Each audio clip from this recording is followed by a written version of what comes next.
Waalaikumsalam warahmatullahi wabarakatuh. Alhamdulillahirabbil alamin.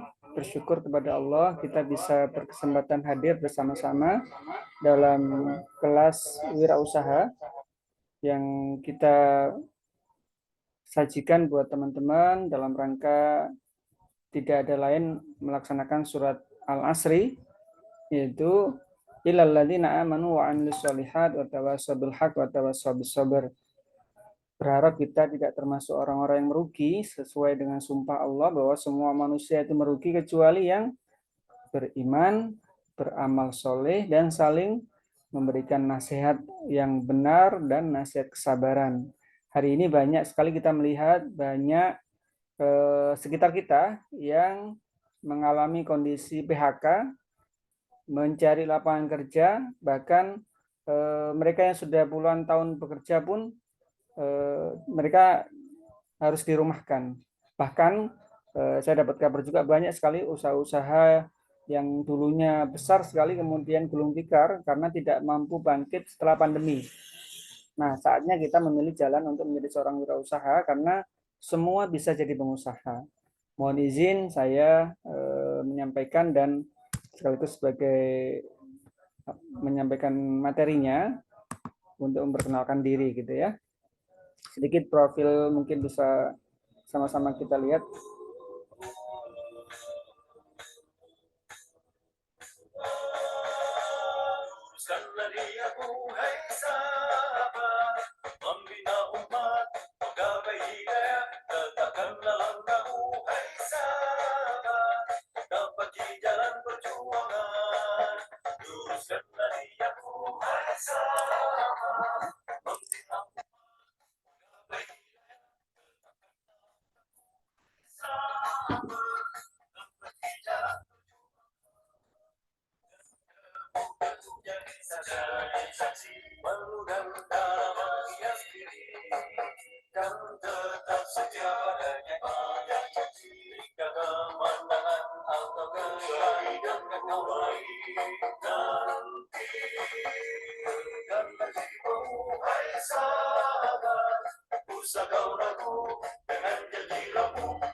Ya, terima kasih.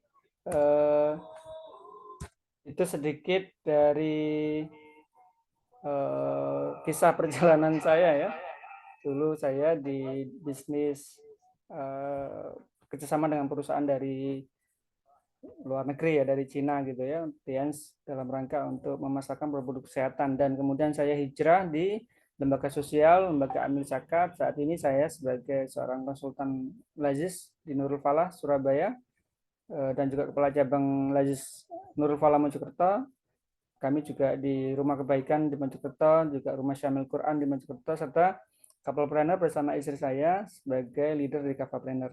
Nah, malam hari ini saya tidak bermaksud ingin mengajari atau menggurui, sifat kami adalah ingin sharing, berbagi. Sebagai teman, sebagai sahabat, seperti yang tadi saya sampaikan di awal, saya semata-mata ingin melaksanakan surat Al-Asri, kita saling menasihati, kalaupun nanti ada yang benar, itu semata-mata dari Allah.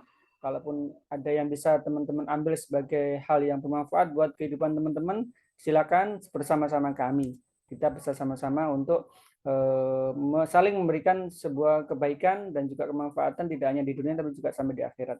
Teman-teman sekalian, hal pertama kali yang ingin saya sampaikan adalah apa yang Anda cari. Ini menjadi hal yang utama dan menjadi hal yang pokok bagi seorang manusia, apalagi seorang mukmin yang kita yakin percaya kepada Allah. Apa yang kita cari? Sejatinya kita hidup ini untuk apa gitu. Ketika teman-teman belum menemukan ini, nanti ketika menjalankan bisnis, maka bisnisnya akan mudah sekali patah di tengah jalan. Saya yakin sekali orang yang kemudian berputus asa, kemudian berpindah-pindah bisnis, mencoba A, mencoba B, mencoba C, tapi tetap juga gagal karena dia tidak memiliki fondasi yang kuat apa yang sebenarnya mereka cari. Nah, saya sharing pada malam hari ini, moga-moga bisa menjadi bagian untuk kita sama-sama wa tawassaw bil haqq wa tawassaw bis sabr gitu ya. Yaitu ada 3 simpul besar yang harus berhasil kita jawab sebagai seorang manusia. manusia, ini tidak sebagai muslim atau mukmin, manusia saja dia harus menemukan 3 jawaban dari simpul besar ini, yaitu pertanyaannya kita sebenarnya dari mana gitu kan, dari berasalnya. Ketika kita tanya, oh kemarin anak-anak yang kita training kita tanya, kamu dari mana? Ayahmu siapa? Disebutkan nama ayahnya. Ayahnya ayah siapa? Disebutkan lagi. Ayahnya ayah gitu, Mbah Buyut gitu ya. Masih bisa menyebutkan, tapi sampai di atas itu udah nggak bisa lagi. Paling mentok ya kita sampai pada buyut gitu. Kita ditanya ulang udah nggak bisa lagi. Dan kalau kemudian kita jujur ya pada akhirnya nyampe kepada Nabi Adam, dan kemudian ketika ditanya Nabi Adam dari mana, ya dari Allah. Jadi kalau kita berhasil menemukan jawaban bahwa kita berasal dari Allah, berarti satu pertanyaan sudah berhasil kita selesaikan. Terus maksudnya Allah menciptakan kita untuk apa? Manusia hidup ini. Nah, nanti kita temukan jawabannya supaya nanti dalam menjalankan apapun aktivitas kita memiliki fondasi yang kuat sehingga kita tidak mudah tergoyah hal apapun yang menjadi gangguan-gangguan dalam perjalanan. Kemudian ketika sudah hidup, kemudian kemana setelah meninggal atau setelah mati? Ini menjadi hal yang wajib diketahui siapapun manusia yang dia mulai menggunakan akal sehatnya ya, untuk kemudian apa sih sebenarnya kita ini, dari mana, untuk apa, nanti setelah itu kemana gitu. Ini kita lihat kemarin ada anak bayi lahir, kemudian ada kakek-kakek meninggal, muter kayak gitu. Kemudian nanti juga mungkin kita juga bergantian kayak gitu. Nah, teman-teman sekalian, kalau kita mencoba melihat di akidah Islam, karena kita Muslim semua, bahwa 3 simbol besar itu disebutkan kita berasal dari Allah, Allah sebagai Khalik penciptanya. Untuk apa kita hidup ya? Untuk beribadah. Wa ma khalaqtul jinna wal insa illa liya'budun. Dan kemana setelahnya adalah kepada Allah. Inna lillahi wa inna ilaihi raji'un. Seperti itulah keyakinan akidah seorang Muslim. Nah, sesuai fitrah, keyakinan ini tentu harus memuaskan akal, sesuai fitrah manusia dan berasa tenang.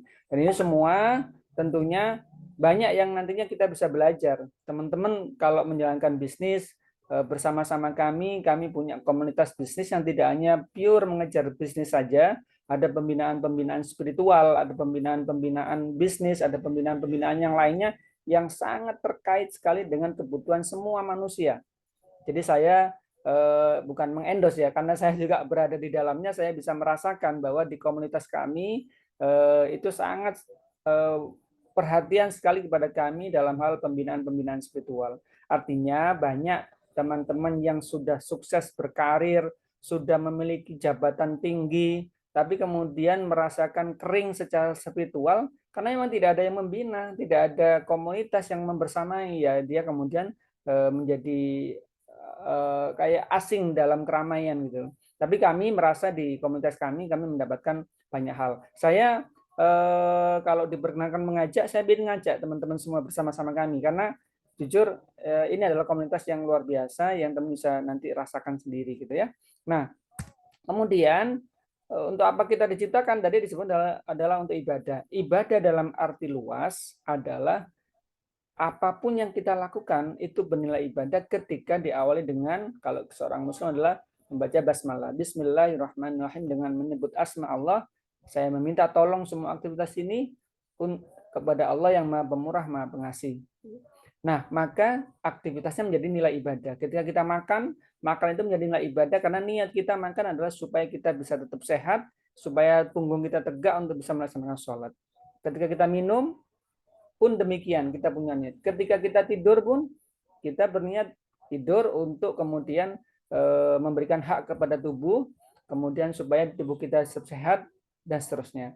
Artinya semua hal menjadi nilai ibadah ketika kita kembali menata niat kita bahwa semata-mata adalah karena Allah. Nah, bagaimana dengan aktivitas yang lainnya?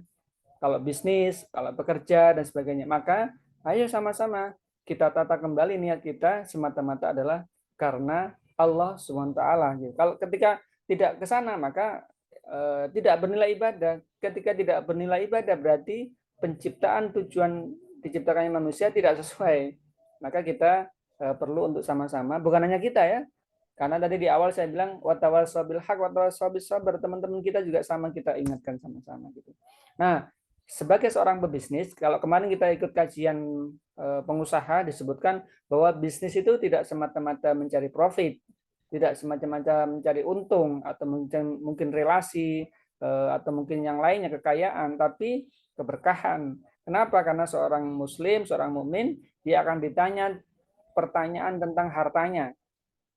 Saya tidak menyebut kemarin ada cuma 5 ya, umurnya dan sebagainya. Nah, salah satunya adalah saya ingin kupas tentang hartanya. Dari mana harta didapatkan? Kalau kata pebisnis ya modal. Modal dari mana? Pinjam di bank, misalkan.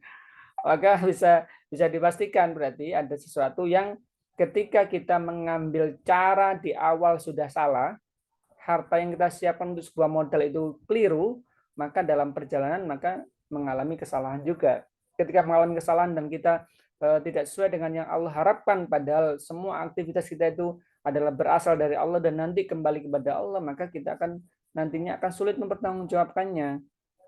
Pertanyaan kedua adalah dengan cara apa?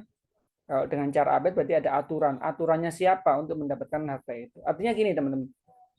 Kalau kemarin kita ikut kajian pengusaha disebutkan bahwa bisnis syar'i di antara gempuran bisnis yang tidak syar'i. Kita banyak menemukan bisnis-bisnis di luar sana. Saya pernah ditawari oleh teman, ini ada bisnis saham, trading dan sebagainya. Udah pakai robot, tinggal investasi saja, duduk di rumah, setiap hari akan terima penghasilan gitu. Nah, kita perlu untuk mempertanyakan kira-kira aturannya, akad-akad muamalahnya sudah sesuai dengan yang diberikan Allah atau belum.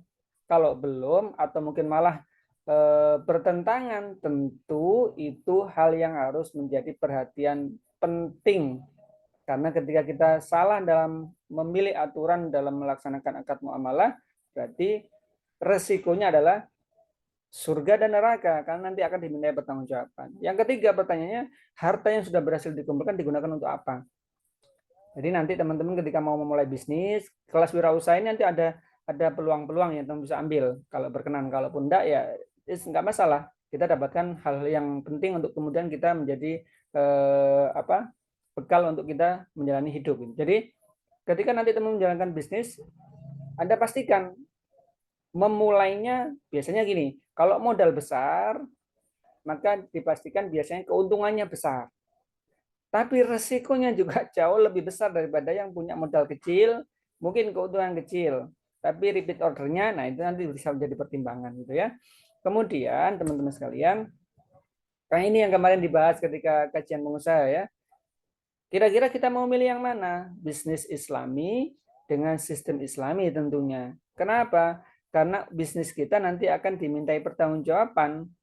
Karena dari bisnis menghasilkan harta, hartanya akan ditanya modal dari mana, kemudian dikemanakan hartanya. Dikemanakan ini berarti harus mengikuti aturan Islam.